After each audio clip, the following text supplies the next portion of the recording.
Welcome back to another Narrative Watch with Messari. What's up, guys? How's it going? As every Monday, we are back to talk about the narrative that I think is most shaping what's going on in the world today. And that is undoubtedly the game of coins. So what is the game of coins? The game of coins is the idea that we are in the midst of a massive seismic reevaluation of how the global money system is going to work, what our global reserve currency is, what currency people use day to day, and there's a battle. Will it be some stable coin backed by a corporation? Will it be a new digital version of a government currency? That is the question. And last week was a major week and moment in the history of that conversation. So that's what we're going to talk about today. So let's go back a little bit to the beginning of this summer. The undeniable context for everything going on right now is Libra, right? Libra was this incredibly powerful catalytic force when it comes to this question of what the future of money looks like in terms of kind of a global reserve currency. So by way of example, after Libra was announced, a Chinese official, an ex-People's Bank of China governor, said at an event that because of Libra, China should accelerate their efforts to prepare a digital yuan, right, to counter Facebook Libra. This is not obviously just restrained or constrained to China. We've seen obviously huge interest in the US or from the US around figuring out just what the Libra is going to mean in terms of the dollar status. The difference in the US, of course, is that the US dollar is the global reserve currency, and that it's the incumbent, right? China is not. China is one of the insurgents. This was followed by news that China's central bank actually had accelerated efforts, and that after 5 years of research and development from a project that started in 2014, they were close to launching an official digital currency. This was just a couple weeks ago.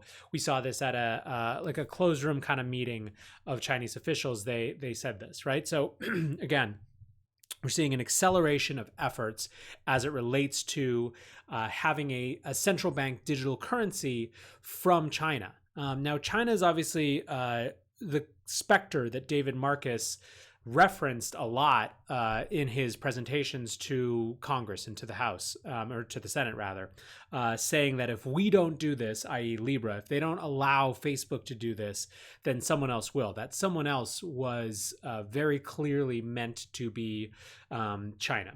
Now, this past week, we got even more news on this front in this game of coins, right? So on Monday of last week, so a week ago today, and we talked about this on the Narrative Watch, Binance announced Venus. And what we talked about last week was how much Venus feels like kind of designed to be the antithesis of Libra, right? If Libra is this external force coming in, on Zuck's horses to take away your power to print money, what Binance was basically saying with Libra was that we will work with local governments to effectively digitize their own currencies. And you got to think that if you're a government who feels their power being, eked away on the back of the Libra Association, or has this alternative option to work with a big player in crypto to build your own sovereign digital currency, that second option has to be interesting, at least. But that's not all the players in this space, because just a couple days later, we heard that Tether is going to issue a new stablecoin, CNHT, pegged to the offshore Chinese yuan. So this one was interesting because it wasn't exactly clear immediately who it was aimed at, right? A lot of the members of the Chinese crypto and entrepreneurial community seem not to be super interested in this. I think that there's a worry that it's going to raise the ire and the hackles of the Chinese government even more. So anyways, all of this is going on. You've got Binance and many others going to governments and saying, here's a tool to help you issue central bank digital currencies. You have China and other central banks. We heard about Rwanda looking into this, researching this the other day. The Marshall Islands, Bermuda, all of these places are looking into central bank digital currencies. So that's another set of actors. Then you have the actors like Tether, that's been in the space for a while, who are pegging their own stable coins to those currencies, not in an official way, kind of going around the system, providing this additional force. And again, all of this is happening right now in large part because of Libra, I believe. Like, Libra is the catalytic force. And there's a reason for that, which is that nothing could so say to the world, particularly the world's governments, that Libra is, and its that Facebook and its 2 billion members are a political force, like saying that we're going to print our own money. Probably the only thing that they could do to more encroach on political governmental territory would be to say, of our 2 billion members, we're going to raise an army. It's just a huge catalyzing force. And this has been under discussion, what this force means, for a while. So one of the people who's been kind of at the epicenter of the connection between the global macro narrative on the one hand and the Bitcoin narrative on the other is Raoul Pal, who runs Real Vision, which is kind of like a Netflix, but for financial content. And he was on the Hidden Forces podcast a couple weeks ago. And the thing that he was talking about was that the central disruption of Libra, as he saw it, was in fact this idea of a basket of currencies that it was backed by, that it was not actually pegged to a single currency, the dollar or the yuan or anything else, but that it would be connected to a basket of currencies. And that was a huge point of power shift for him. And so the Hidden Forces podcast explored that in more depth. And it's really kind of part and parcel, I think, of a larger conversation going on as well, completely outside of crypto, which is currency wars, right? So effectively, we live in a situation now where, as Trump accelerates the trade war, it's becoming and devolving into a currency war.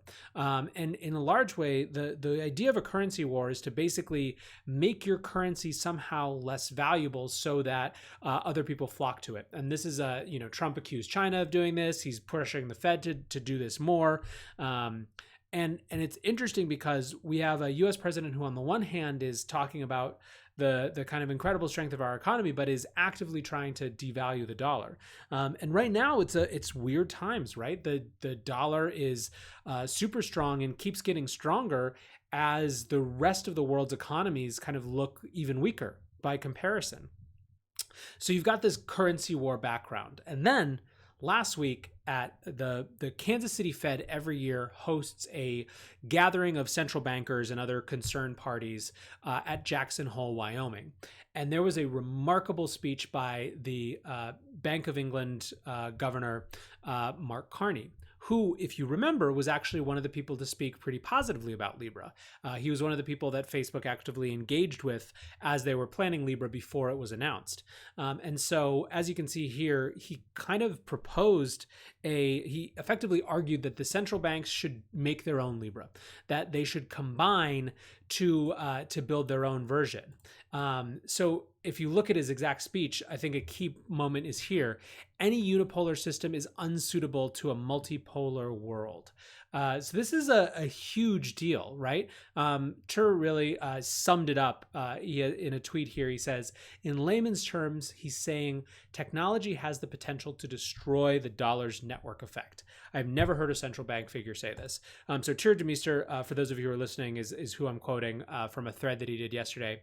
And to me, really, the most poignant piece of this whole thing is this particular section, or this tweet.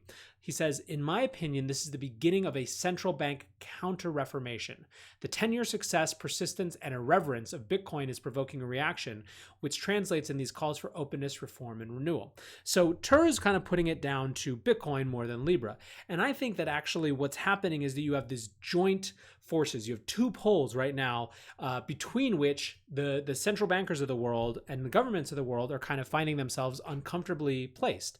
On the one hand is Libra, which, as we've talked about, is this incredibly destabilizing, catalyzing force in some ways, just because of the sheer size and scale of it, and because it is controlled by Zuckerberg, right? On the other hand, you have this thing which, despite years and years and years of prognostications and pronunciations of its death, of its impending doom, of its irrelevance, continues to be relevant, continues to build and grow and attract more people. It is a great sucking sound from the global traditional controllable economy in a way, and that is its own challenge, right? On the one hand, you have something controlled by someone you don't want to have control in Libra and Zuckerberg. On the other hand, you have this thing which feels fundamentally uncontrollable and perhaps less scary at this point, but still an unignorable force. In the middle, you have central banks trying to figure out just what the hell they're going to do next.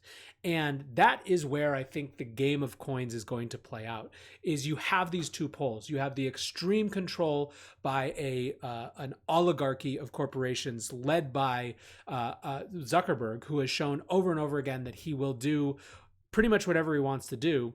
And Facebook will do pretty much whatever they want to do, despite and around and in spite of governments.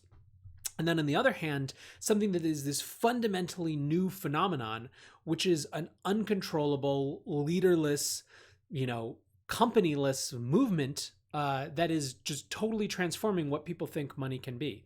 In the middle, you have everyone trying to compete to figure out what's next. And I think that's where Mark Carney's speech comes. Now, in terms of what it actually means, in terms of its likelihood to turn into anything real, that's a bigger question, right? Mark Carney is on his way out as a Bank of England governor. He was passed over for an IMF job. There's a lot of good reason for him to put himself in the center of a conversation with a controversial point of view.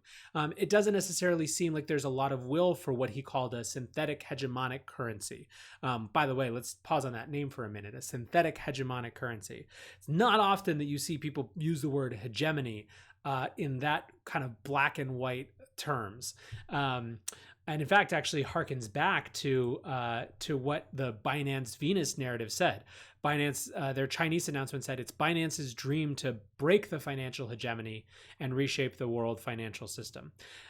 So anyways, there's good reason to think that that's not necessarily that SHC and this call that Carney made for a synthetic hegemonic currency. It's not like this is happening right now. It's not like all of a sudden there's all these acolytes in government who want this to happen. But it's now on the table. It's now a point of reference. It's now been reported in news outlets around the world. It's now a major agenda item. And all of this is just to reinforce the point that we are now in the Game of Thrones. There will be a shift in the world order of how money works. And it could be that the dollar remains at the center of it, but it's not going to without competition. And if it does, it's likely going to be through aggressive means that it stays there. This is pretty much one of the central political and economic issues of our time, I think. And it's accelerating and it's heating up. And you better believe that to the extent that the world economy does what most people seem to be thinking it's going to do over the next 18 months to 24 months, it's going to get even more big. So that's the narrative watch for this week. It's kind of the narrative watch for our whole lives right now. This is maybe the meta overarching narrative watch that we should be keeping track of, is how people are talking about what the future of the global economy looks like in terms of the base layer of money. So anyways, that's it for this week. We will probably not be back next week. It's Labor Day in the US. So I will plan on seeing you when September and the fall are fully underway. Peace, guys.